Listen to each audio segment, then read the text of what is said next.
또 내 이웃을 사랑하고 내 원수를 미워하라 하였다는 것을 너희가 들었으나 나는 너희에게 이르노니 너희 원수를 사랑하며 너희를 박해하는 자를 위하여 기도하라.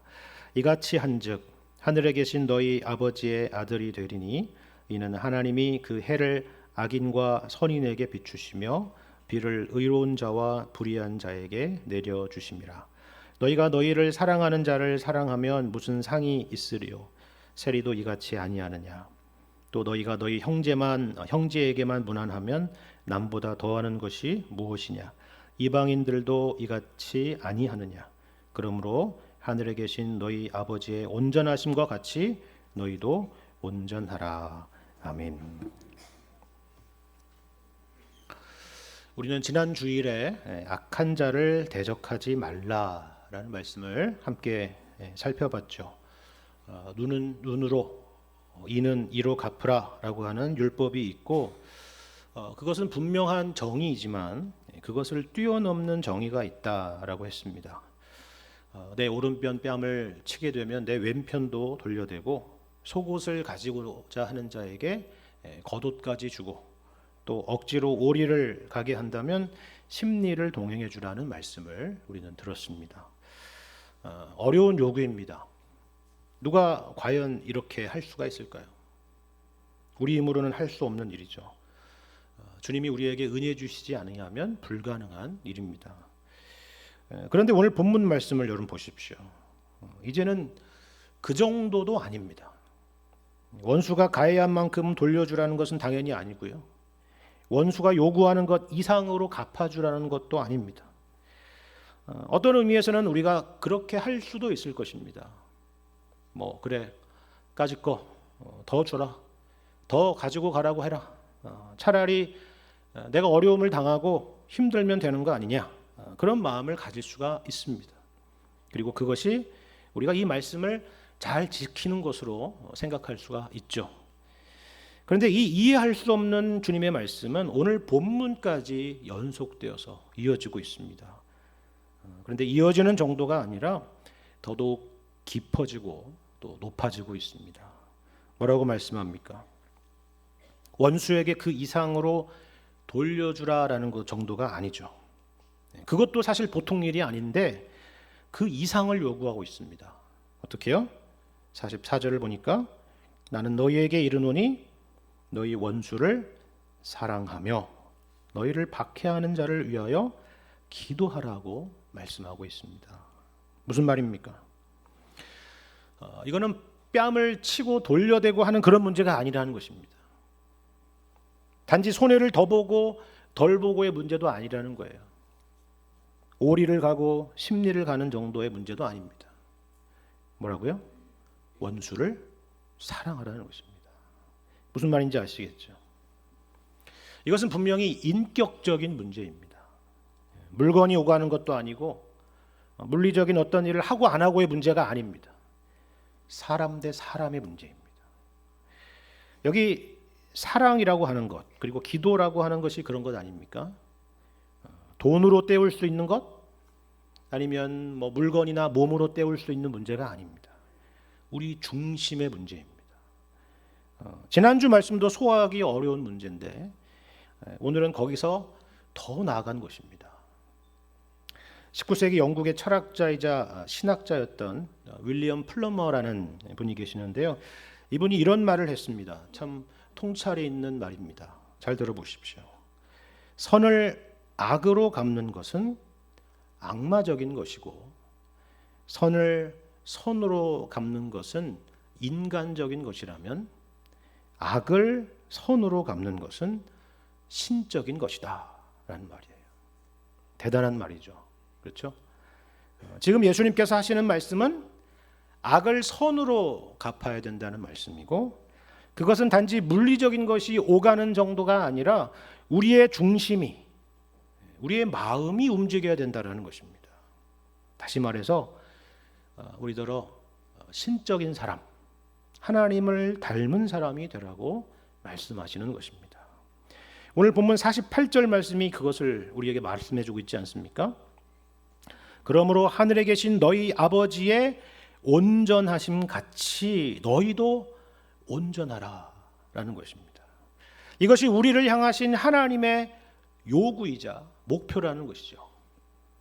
우리들어 여기까지 가야 된다는 것입니다. 여기까지. 이것이 바로 우리를 향하신 하나님의 욕심이고 하나님의 마음이라 하는 것입니다. 그렇다면 예수님께서는 왜 이 말씀을 하셨을까요? 그리고 원수를 사랑한다는 것은 과연 무슨 말일까요? 그리고 우리가 원수를 사랑하기 위해서 할 수 있는 구체적인 것들은 무엇이 있겠습니까? 오늘 이 말씀을 통해서 이 시간 함께 생각해 봤으면 좋겠습니다. 여러분, 먼저 43절 말씀을 보시면 예수님께서 이 말씀을 하시게 된 배경이 있다는 것을 알 수가 있습니다. 보십시오. 43절. 또 내 이웃을 사랑하고 내 원수를 미워하라 하였다는 것을 너희가 들었으나 라고 말씀하죠. 이전에도 제가 말씀을 드렸지만 예수님께서 이처럼 율법에 대해서 해석해 주시는 말씀을 들을 때에 항상 주의해야 될 부분이 하나 있습니다. 그게 뭐냐면 예수님께서는 가끔은 구약에 기록된 말씀을 직접적으로 언급하실 때가 있습니다. 성경에 그렇게 기록된 것을 너희가 읽지 못하였느냐, 뭐 이런 식으로 말씀하는 말씀 가운데 그와 같은 내용이 있죠. 그런데 여기서는 여기 43절에 나온 것처럼 너희가 들었으나라는 식으로 말씀하실 때가 있는 겁니다. 이것은 분명히 기록되었다라는 것과는 다른 것입니다. 그렇죠? 들었다라고 하는 것은 누군가의 해석을 거쳤다는 의미일 수도 있고요. 아니면 당시에 많은 사람들이 갖고 있었던 어떤 이 말씀에 대한 일반적인 생각이 그와 같다라는 것을 반증하는 것일 수도 있습니다. 자, 여기 43절의 경우는 어떤 것일까요? 일단 여러분 가지고 있는 성경 이 43절의 제일 앞에 보면은 니은이라고 하는 관주가 붙어 있는 것을 보실 수 있을 텐데요. 이 구약 말씀을 염두에 두고 있다는 것을 알 수가 있죠. 여러분 성경 하단에 니은을 보시길 바랍니다. 뭐라고 되어 있습니까? 레위기 19장 18절 이렇게 되어 있습니다. 자, 어떤 말씀인지 한번 보실까요? 레위기 19장 18절에 이렇게 말씀합니다.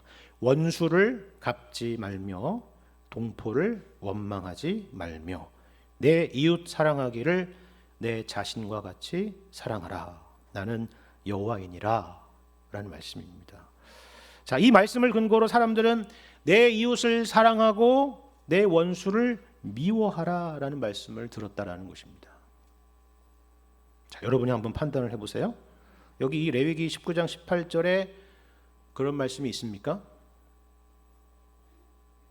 일단은 내 이웃을 사랑하라는 말씀은 분명히 있죠. 그렇죠? 그런데 내 원수를 미워하라 라는 말씀은 없습니다. 오히려 뭐라고 말씀해요? 원수를 갚지 말며 동포를 원망하지 말라 이렇게 되어 있습니다. 그리고 중요한 것은 이 내 원수를 미워하라라고 하는 이 말씀이 여기 이 레위기 말씀을 포함해서 구약의 그 어디에서도 명시적으로 언급된 일은 없다라는 사실입니다.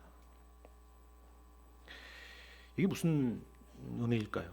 우리도 보면 성경에 없는 말씀인데 성경 말씀인 것처럼 그렇게 이렇게 전통적으로 오해되는 그런 것들이 종종 있습니다. 대표적인 예로 이런 게 있어요. 우리가 잘 쓰는 표현이고 잘 아는 표현입니다. 하늘은 스스로 돕는 자를 돕는다. 자, 여러분 이게 성경 말씀입니까? 아니죠. 그런 말씀은 없습니다. 그리고 성경이 뭘 말씀하는지를 아는 분이시라면 오히려 이것은 성경과 얼마나 반대되는 말씀인지를 잘 아실 거예요. 그렇죠? 하늘은 스스로 돕는 자를 돕지 않습니다. 그런데 어떤 분들은 이것이 마치 성경 말씀인 걸로 생각해서 사람들에게 이거를 가르치기도 하고 또 심지어는 기도할 때 이걸 인용하는 분도 봤습니다. 그래서는 안 된다라는 것이죠. 교회사적으로 봐도 그런 일이 있었는데요. 예를 들어서 우리가 잘 아는 중세 시대만 해도 일반 성도들이 지금처럼 이렇게 성경을 흔하게 접할 수 있는 시대가 아니지 않았습니까? 그래서 그저 교회에서 성직자들이 가르쳐주는 것이 전부인 줄 알았던 그런 시절이 있었습니다. 그런데 문제는 뭐냐면 그 성직자들조차도 성경을 잘 몰랐다라는 것입니다. 예를 들어서 우리는 성경에서 우리 주님께서 정하신 성례는 세례와 성찬인 줄로 알고 있습니다. 두 가지인 걸로 알죠. 그런데 로마 가톨릭은 두 가지가 아니라 7가지라고 주장을 합니다. 그리고 그 중에 하나가 고해성사인데요. 그렇게 주장하는 근거 구절 중에 하나로 세례 요한이 이렇게 외쳤다는 것이죠. 고해성사를 하라. 천국이 가까이 왔느니라. 그렇습니까? 그런 말이 아니죠. 회개하라. 천국이 가까이 왔느니라. 그런 것입니다. 그러니까 이런 식의 왜곡이나 오해나 오역들이 있었던 것입니다. 그래서 여러분, 종교개혁가들이 했던 중요한 일들 중에 하나가 뭐예요? 성경을 번역한 것입니다.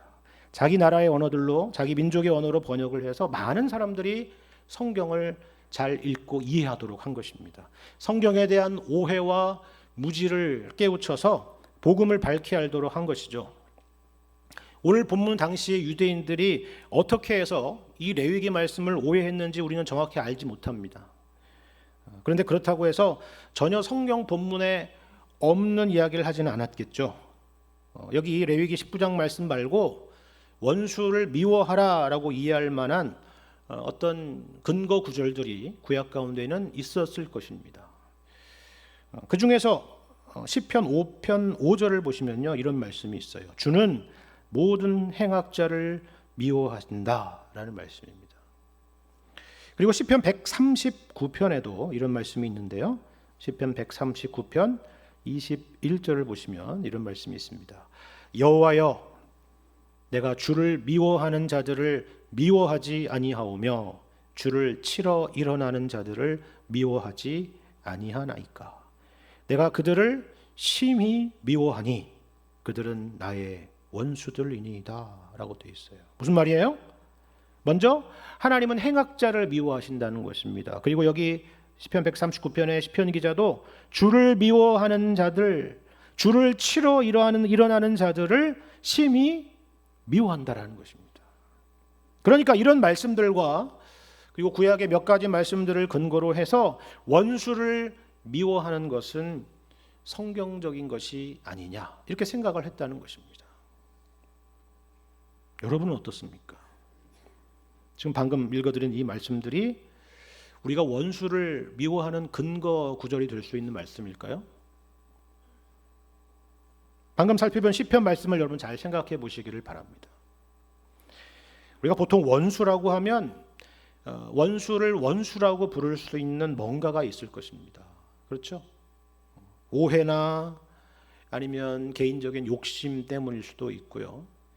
아니면 개인적인 원한이나 또 누군가에게 받은 상처 때문일 수도 있습니다. 그런데 여기 방금 읽어드리는 시편 말씀이나 구약의 어느 말씀도 개인적인 차원, 감정적인 차원에서 원수를 말하고 있지 않다라는 것을 주목해 보셔야 됩니다. 주님은 누구를 미워하신다고요? 행악자를 미워하신다라고 했습니다. 개인의 감정이 아니라 신앙적인 문제입니다. 하나님이 미워하시는 것을 저도 미워합니다 라는 그런 고백이에요. 무슨 말인지 아시겠죠? 그러니까 여기서 우리가 성경적인 근거를 이런 본문들 가운데서 찾아서는 안 된다라는 것이죠. 사실 이 원수를 미워하라라고 하는 것은 성경의 명령이라기보다는 사실 우리 인간의 내면에 있는 근본적인 본성이라고 해도 과언이 아닙니다. 물론 이스라엘의 역사를 살펴보면 이 두 가지가 사실 겹쳐 있다는 것을 우리가 알 수가 있습니다. 왜 그렇습니까? 이 이스라엘이 남유다가 아시리아와 그리고 바벨론에 의해서 패망한 이유로는 늘 언제나 이 이스라엘은 이방 제국의 침입과 그리고 통치 가운데 있었기 때문에 그렇죠. 더군다나 그 가운데서 때로는 여러 가지 신앙적인 핍박 아래 놓여 있었기 때문입니다. 얼마나 미웠겠습니까? 개인적으로만 미운 것이 아니라 민족적으로도 밉고 그리고 신앙적으로도 아주 미웠겠죠. 이런 여러 감정들을 이건 개인적인 원수, 이건 신앙적인 원수, 이건 민족적인 원수, 이런 식으로 무슨 두부 자르듯이 구분할 수 없는 그런 복합적인 상황 속에서 있는 원수에 대한 적개심과 미움들이 있었을 것이라는 것입니다. 성격도 다르고 시대나 문화도 다르고 그리고 정도에도 차이가 있겠지만 사실 우리도 어떤 면에서는 그런 원수 같은 사람들을 만나고 있을 수 있을 겁니다.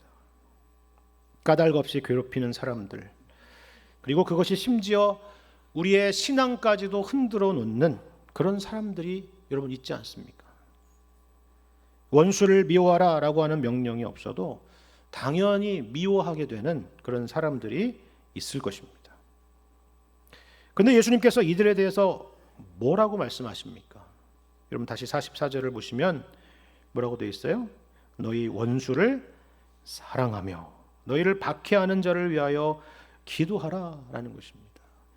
원수를 사랑하라 하는 것이죠. 너무나 잘 많이 듣던 이야기입니다. 익숙한 이야기입니다. 믿지 않는 사람도 아는 이야기예요. 남에게 이 이야기를 할 때는 너무나도 쉽게 할 수 있어도 그런데 이것이 자신의 상황이 되었을 때는 절대로 쉽지 않은 일입니다. 아니, 불가능한 일이죠. 우리가 도대체 어떻게 원수를 사랑할 수가 있겠습니까? 어떻게 보면 정신 나간 일 아닙니까? 제정신이라면 할 수 없는 일입니다. 말도 안 되는 이야기죠. 그런데 사실 이렇게 우리가 생각하는 것은 일단 우리의 오해에서 비롯된 일이라는 것을 알 필요가 있습니다. 여러분 여기서 사랑하라라고 하는 것은요, 그 사람을 좋아하라라는 말이 아닙니다. 여러분 어떻게 원수를 좋아할 수가 있습니까? 그건 정말 제정신이 아닌 것이죠. 좋아한다라고 하는 것은요, 감정적인 것이지만 사랑한다라고 하는 것은 사실 의지의 측면이 더 강한 것입니다.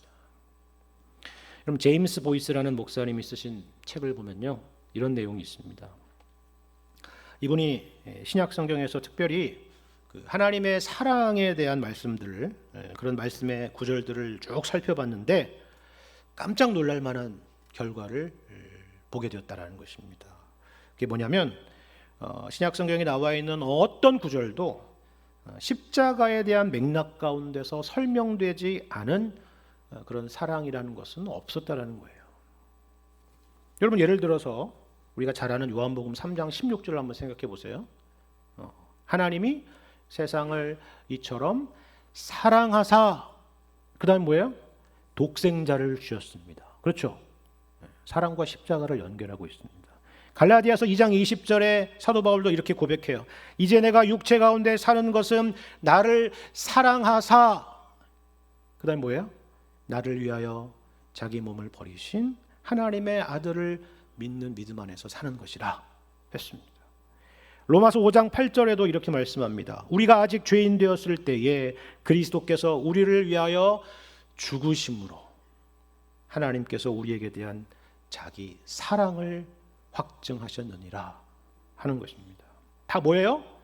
사랑과 십자가를 연결하고 있다는 것입니다. 이게 사랑이라는 것이죠. 사랑이라는 것은 단지 감정이 아니라는 것입니다. 이처럼 의지가 담겨 있는 것입니다. 여러분 성경을 보면요, 분명히 하나님께서 죄악된 우리를 미워하신다라는 말씀이 있습니다. 그리고 동시에 그러한 우리를 사랑하신다라는 말씀이 있죠. 여러분 대표적으로 선지서의 말씀들을 보십시오. 죄 가운데 살아가는 이스라엘 백성들을 하나님이 얼마나 미워하시는지 모릅니다. 그럼 예를 들어서 이사야서 1장을 한번 읽어보세요. 거기에 하나님께서 이스라엘 백성들을 얼마나 미워하시는지를 알 수 있습니다. 그런데 동시에 뭐라고 또 말씀해요? 내가 너희를 사랑하노라 라고 말씀합니다. 그래서 내가 너희를 위하여 메시아를 보내겠다라고 말씀하는 것이죠. 이것이 선지서 말씀의 핵심적인 메시지입니다. 여러분 이해가 되십니까? 우리가 하나님의 원수였다고요. 원수. 그러니까 당연히 미워할 수밖에 없죠. 그런데 그런 죄악 가운데 있는 우리를 하나님께서 좋아하신다는 것이 아니라 뭐라고요? 사랑하신다라는 것입니다. 여러분 이게 무슨 말인지는 예수님의 십자가를 생각해 보시면 잘 알 것입니다. 여러분이 복음서 말씀을 보시면 예수님만큼 하나님과 친밀한 관계 가운데서 교제를 나누시는 분이 없습니다. 당연히 그렇겠죠. 왜냐하면 예수님은 하나님의 아들이시기 때문입니다. 그래서 심지어 예수님이 뭐라고 말씀하시느냐면 아버지께서 내 안에 있고 내가 아버지 안에 있다, 이렇게 말씀을 하세요. 이거보다 더 강한 표현이 어디 있습니까? 그렇죠? 그런데 모든 복음서의 후반부로 가면 예루살렘에서의 마지막 십자가의 시간들을 보시면 이토록 정말 차갑고 냉랭한 관계가 없습니다. 하나님께서 이 예수님의 고난을 철저하게 외면하시죠. 등을 돌리십니다. 얼굴을 돌리세요. 고개를 돌리십니다. 심지어는 예수님이 십자가에서 뭐라고 탄식하셨습니까? 엘리 엘리 라마 사박다니, 나의 하나님 나의 하나님 어찌하여 나를 버리셨나이까 라고 탄식을 하셨습니다. 여러분, 이게 뭘 말씀하는지 아시겠습니까? 예수님의 십자가의 죽으심은 예수님의 개인의 죽으심이 아니라 모든 죄인된 인류를 대표한 죽으심입니다. 그렇죠? 그러니까 하나님은 예수님을 외면하시는 것입니다. 미운 것이죠. 우리가 앞서서 시편 말씀에서 보신 것처럼 하나님은 죄를 미워하시고 행악자를 미워하시기 때문입니다. 하지만 하나님은 우리를 사랑하십니다. 그래서 아들을 보내셨죠. 그래서 아들에게 우리의 모든 죄를 담당하게 하신 것입니다. 이것이 바로 하나님의 의지요, 이것이 곧 하나님의 사랑인 것입니다. 그러면 우리는 이런 생각이 들죠. 그것은 하나님이시기 때문에 가능한 것 아닙니까? 우리가 그런 사랑을 도대체 어떻게 할 수가 있단 말입니까? 그렇게 생각할 것입니다. 맞습니다. 이것은 우리 힘으로 할 수 있는 일이 아닙니다. 그런데 여러분, 이 산상수는 말씀이 어떤 맥락에서 하시고 있는 말씀인가를 보십시오. 이 말씀은 모든 인류에게 주어지는 보편 윤리에 대한 말씀이 아닙니다. 결코 아닙니다. 여러분, 산상수훈을 시작하는 마태복음 5장 1절을 보시면요, 이런 말씀이 있어요. 예수께서 무리를 보시고 산에 올라가 앉으시니 제자들이 나온지라 라고 되어 있습니다. 누가 나왔다고요? 제자들이요. 제자들이. 그러니까 이미 예수 안에, 복음 안에 들어온 사람들입니다. 아시겠죠? 오늘 본문 말씀도 무엇을 근거로 이런 말씀을 호소하는지를 잘 보십시오. 너희는 하늘에 계신 너희 아버지의 아들이 아니냐라는 것입니다. 너희는 세리와 이방인들과 다른 사람들이 아니냐라는 거예요. 예수 안에, 복음 안에 있는 주님의 제자들에게 지금 하시는 말씀입니다. 물론 우리는 완벽한 사람들이 아닙니다. 하지만 우리는, 예수 믿는 우리는 존재론적으로 하나님의 자녀이고, 그리고 목적론적으로 하나님을 닮은 하나님의 자녀들이 될 자들입니다. 여러분, 이것을 보여주는 말씀이 바로 48절 말씀이에요. 뭐라고 말씀해요? 예수님께서 하늘에 계신 너희 아버지의 온전하심 같이 너희도 온전하라라는 거예요. 그냥 아버지가 아니고, 아버지도 아니죠, 원래 믿지 않는 사람이면. 그렇죠? 너희 아버지, 아시겠죠? 그리고 이 온전함이라는 것이 바로 우리의 목표라는 것입니다. 여러분, 바리새인과 서기관들의 문제가 뭐였습니까? 그들도 율법을 알고 그들도 율법을 잘 준수하지 않았습니까? 근데 그들의 문제가 뭐예요? 그들은 하나님의 목표를 자신들이 지킬 수 있는 자기의 수준으로 낮춘 것입니다. 그래서 그들에게 늘 자신감이 넘쳐 있었죠. 그리고 자기의에 사로잡혀 살았습니다. 하지만 우리의 목표는 인간 수준의 목표가 아니라 하늘에 계신 우리 아버지 하나님이 우리의 목표라는 거예요. 만약에 하나님이 우리의 목표라고 한다면 우리는 늘 만족감이 있는 것이 아니라 부족함과 한계를 느끼겠죠. 당연하지 않습니까? 그런데 예수님께서는 바로 그와 같은 것이 정상이고, 그것이 바로 하나님의 자녀로 성장하고 있는 것이며 성숙해 가고 있다라고 말씀하시는 것입니다. 왜요? 여러분 팔복 말씀을 기억하시죠? 첫 번째, 두 번째, 심령이 가난한 자가 복이 있고 애통하는 자가 복이 있다라고 하셨습니다. 여러분 누가 심령이 가난하고 누가 애통하는 자겠습니까? 누가 그와 같은 마음을 가질 수 있을까요?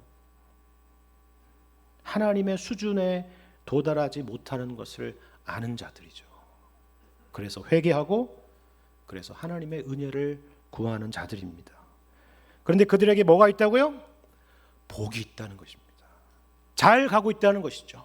정상적인 하나님의 자녀된 모습으로 가고 있다는 것입니다. 여러분 그리고 뿐만 아니라 여기 48절에서 온전하라라고 하는 동사는 명령이기도 하지만 동시에 시제로 보면요 미래형입니다. 미래형. 그래서 다른 성경 번역을 보면요 이렇게 번역되어 있는 걸 볼 수 있어요. 예, 여러분은 하늘에 계신 아버지께서 완전하신 것 같이 완전해질 것입니다. 그렇죠. 무슨 말이에요? 미래 시제라고 하는 말은 이것이 약속이라는 말입니다. 이 명령이 우리의 목표일 뿐만이 아니라 정말 그렇게 되리라는 약속이고 소망이라는 말씀입니다. 하나님의 자녀들은 이처럼 이 땅에서 이 긴장을 놓지 않고 살아가는 사람들이라는 것을 기억하실 수 있기를 바랍니다. 자, 그렇다면 우리는 어떻게 원수를 사랑할 수 있을까요? 제가 오늘 설교 제목이 어떻게 원수를 사랑할 수 있습니까잖아요. 그죠? 근데 앞에 부분은 어떻게 우리가 원수를 사랑할 수 있습니까? 이거였다면 지금부터는 어떻게 원수를 사랑할 수 있습니까? 같은 건데 좀 다르죠. 그렇죠? 네, 그렇습니다. 구체적으로 몇 가지 적용점을 오늘 본문을 통해서 생각해 봤으면 좋겠습니다. 첫 번째는 뭐냐면요. 기도입니다. 기도. 자, 여러분 44절 다시 볼까요? 뭐라고 되어 있습니까? 나는 너희에게 이르노니 너희 원수를 사랑하며 너희를 박해하는 자를 위하여 기도하라. 이렇게 말씀합니다. 그 일종의 대꾸법인데요. 자, 원수와 박해하는 자가 이렇게 연결되고 사랑하는 것과 기도하는 것이 이렇게 연결이 됩니다. 그렇죠? 자, 사실 원수를 위해서 기도한다는 것은 가장 어려우면서도 또 어떻게 보면 가장 쉬운 일이기도 합니다. 가장 어렵다고 하는 것은 기도의 대상이 우리가 사랑하는 가족이나 친구가 아니기 때문입니다. 원수이기 때문이죠. 그 이름만 떠올려도 그 얼굴만 떠올려도 화가 치밀어 오르는데 어떻게 그를 위해서 기도를 할 수가 있겠습니까? 그렇죠. 쉽지 않은 일입니다. 정말 쉽지 않은 일이죠. 그런데 동시에 가장 쉽다라고 하는 것은요. 그 원수 같은 사람과 직접 대면하지 않기 때문에 쉬운 것입니다. 내가 이 문제를 직접 풀지 않고 하나님께 맡길 수 있기 때문에 쉽다라는 것이죠. 그래도 시작하기가 쉽지가 않을 것입니다. 그렇죠. 김 아무개만 생각하고 기억자만 나오도 이렇게 막 마음이 편치가 않은데 어떻게 기도할 수가 있겠어요? 그렇죠. 그런데 시작이 반이라는 말처럼 시작이 중요합니다. 물론 처음부터 사랑의 마음을 담아서 그 원수 같은 사람을 위해서 기도하기는 어려울 것입니다. 괜찮습니다. 우리가 앞서서 시편 기자의 솔직한 고백처럼 미워하는 마음 그대로를 하나님께 정직하게 아뢰도 괜찮아요. 이 사람이 정말 너무나도 밉다고, 이 사람이 나를 정말 힘들게 한다고, 주님 도와달라고 그렇게 간구해도 좋습니다. 중요한 것은 바로 이 문제를 개인적으로 풀지 않고 하나님께 가져가는 것이 중요한 것이기 때문입니다. 그러면 그 어느 시점에서 그 기도가 사랑으로 변하고 그리고 사랑이 또 기도의 내용을 새롭게 할 것입니다. 여러분 사도행전 말씀을 보시면요. 이것을 보여주는 대표적인 인물이 있습니다. 바로 나중에 사도로 부름받은 바울, 곧 사울입니다. 사울이 얼마나 초대교회의 원수 같은 존재였는지는 여러분이 잘 아실 것입니다. 그렇죠? 그리고 온 교회가 이 사울에 대해서 얼마나 많은 기도를 했겠어요. 짐작이 가지 않습니까? 어떤 기도를 드렸을까요? 정말 다양한 기도였을 것이다 생각을 합니다. 어떤 사람은 하나님께서 이 원수 같은 사울에게 하나님의 심판을 내려주시기를, 하나님의 공의가 나타나기를, 하나님이 데려가시기를 그렇게 간구하는 사람도 분명히 있었을 것입니다. 그리고 또 어떤 사람은 그 사울이 비록 원수이지만 변화될 수 있도록 간구하는 사람도 분명히 있었을 것입니다. 다양한 기도가 있지 않았겠어요? 그렇죠? 중요한 것은 이 문제를 하나님께 맡기는 기도가 있었다는 것입니다. 그리고 우리는 이러한 기도를 하나님께서 들으셨다라는 증거를 보고 있지 않습니까? 바울이 이후에는 바로 교회를 위한 예수 그리스도의 사도가 되었기 때문입니다. 흥미로운 것은요, 나중에 이 사도 바울도 똑같은 상황을 만났다라는 것입니다. 그의 모든 선교 사역 내내 동족인 유대인들로부터 공격을 당하고 모함을 받고 심지어는 목숨의 위협까지도 받았죠. 근데 여러분, 로마서 말씀을 한번 보십시오. 바울 역시 원수 같은 그들을 위해서 기도를 합니다. 심지어는 어떤 기도를 하느냐 하면 이렇게 기도해요. 자기 형제 고륙의 친척을 위해서 바울 자신이 저주를 받아서 그리스도에게 끊어질지라도 나는 원하는 바다 라는 기도입니다. 대단한 기도죠. 여러분도 바울과 똑같은 기도를 하라는 말이 절대 아닙니다. 따라할 수 있는 일이 아니에요. 그렇죠. 원수 같은 그런 사람을 위해서 입을 떼어서, 입을 열어서 기도하는 그것 자체가 아주 훌륭한 출발이라는 것입니다. 하나님께서 반드시 합력하여 선을 이루실 것입니다. 두 번째는 뭐냐면요, 편견 없이 대하는 것입니다. 여러분, 보통은 누군가에게 고통을 주는 사람이 가진 것도 많고 힘이 센 경우가 많습니다. 대부분은 그런 사람이 원수인 경우가 많죠. 여러분의 원수들 보면 나보다도 미약하고 힘도 없고 가진 것도 없고 능력도 없고 그런 사람들이 아니고, 보통의 원수는 나보다도 다 센 사람들입니다. 그렇지 않나요? 대부분 그렇죠. 그래서 우리는 이런 문제를 만나면 어떤 생각을 갖냐면, 내가 힘이 없어서 이런 일을 겪었다라는 생각을 갖기가 쉬워요. 내가 힘이 있었다면 이런 원수가 나를 함부로 하지 못했겠지, 이런 일 자체가 없었겠지, 이런 생각을 해요. 근데 여러분, 45절 말씀을 보십시오. 45절 말씀 이렇게 말씀합니다. 이같이 한즉 하늘에 계신 너희 아버지의 아들이 되리니 이는 하나님이 그 해를 악인과 선인에게 비추시며 비를 의로운 자와 불의한 자에게 내려주심이라 말씀합니다. 여러분, 여기서 중요한 것은 하나님이 비추시고 내리신다라는 것입니다. 우리는 햇빛이 그냥 때가 되면 아침이면 저녁까지 비추고 저녁이 오기 전까지 비추고 또 비가 때가 되면 내리는 줄로 아는데, 그렇지 않다는 것입니다. 이 모든 일들이 하나님께서 우리를 위해서 의지를 가지고 행하시는 일이다라는 거예요. 근데 특별히 놀라운 것은 뭐예요? 이 능력을 하나님께서, 이 의지를 누구에게도요? 악인에게도 동일하게 베푸시고 있다라는 사실입니다. 무슨 말이에요? 하나님은 그렇게 하실 수도 있고 안 하실 수도 있는 그런 능력의 하나님이신데, 악인에게도 의도적으로 그렇게 자비를 베푸신다라는 것입니다. 그러니까 이것은 능력의 문제가 아니라 자세와 의지의 문제라는 것을 우리에게 보여주는 것입니다. 햇빛을 비출 능력이나 비를 내릴 능력이 없어도 좋다는 거예요. 원수보다 힘이 세지 않아도 좋다는 것입니다. 능력이라고 하는 것이 우리가 하나님의 자녀라는 것을 증명하는 것이 아니라 하나님과 같이 선인과 악인을 편견 없이 대하는 자세, 그 마음, 그것이 바로 하나님의 자녀다운 모습이다라는 것이죠.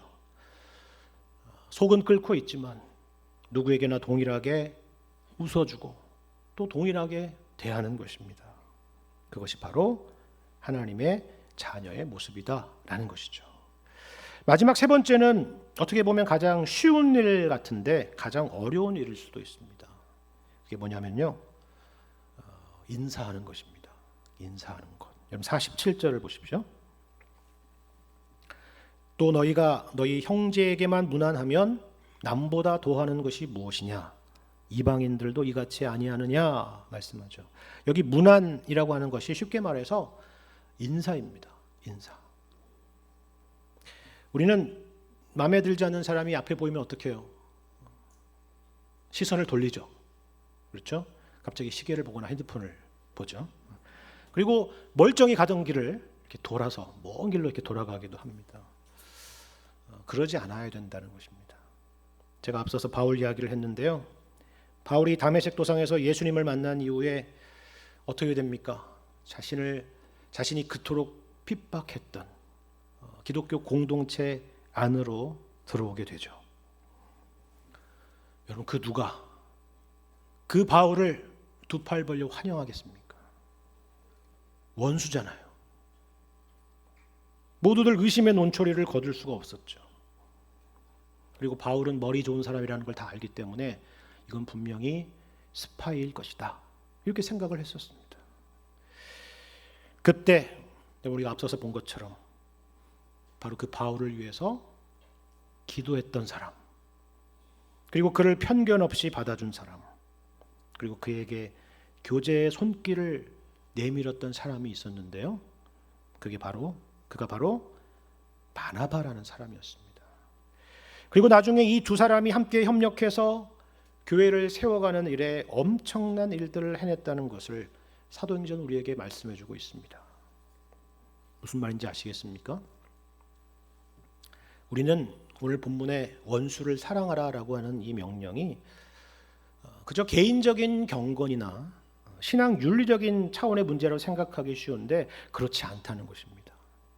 하나님께서는 이 일을 통해서 놀라운 일들을 펼치실 것이다라는 말씀이죠. 여러분, 에베소서 말씀을 보면요, 예수님께서 십자가에 피 흘려 죽으심으로 우리가 하나님과 원수된 것을 소멸하셨다라는 말씀이 있습니다. 그리고 유대인들과 이방인들을 하나로 묶으셨다라고 말씀하죠. 엄청난 일입니다. 놀라운 일이죠. 이것이 바로 우리 가운데 행하시고자 하는 일이다라는 것입니다. 팔복에서 화평하게 하는 자는 하나님의 아들이라 일컬음을 받으리라 라고 말씀하셨습니다. 우리 주님께서 우리를 위해 기도하시고 누구에게나 동일한 은혜로 구원을 베푸시고 우리에게 언제나 먼저 찾아오시고 그리고 손을 내미신 것과 같이 그 사랑을 먼저 받은 자로서 그 사랑을 여러분을 미워하는 사람들과 또 모든 사람들에게 보이실 수 있기를 바랍니다. 그리하여 하나님의 영광을 이 세상 가운데 밝히 드러내실 수 있는 여러분과 제가 되기를 주님의 이름으로 간절히 축원합니다.